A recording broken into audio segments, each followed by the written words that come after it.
మనం సామాన్యముగా పిలువబడిన వాళ్ళము కాదు. దేవుడు ఏర్పరచుకున్నటువంటి యాజకులం, దేవుడు ఏర్పరచుకున్నటువంటి రాజులము అన్న విషయాన్ని జ్ఞాపకం చేసుకోవాలి.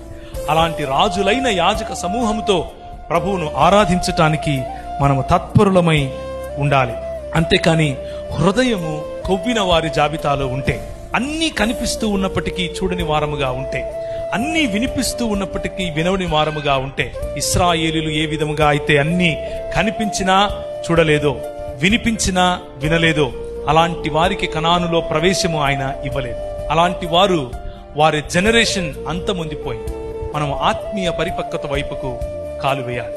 ఆత్మీయ పరిపక్వత అన్నది బాహ్యంగా కనిపించే పరిశుద్ధాత్ముని యొక్క ఎక్స్ప్రెషన్ మాత్రమే కాదు, అంతర్లీనంగా జరిగేటటువంటి పరిశుద్ధాత్ముని యొక్క ఫలము. ఆ ఫలము ఎదిగినప్పుడు ఆత్మీయ కనుదృష్టి పెరుగుతుంది.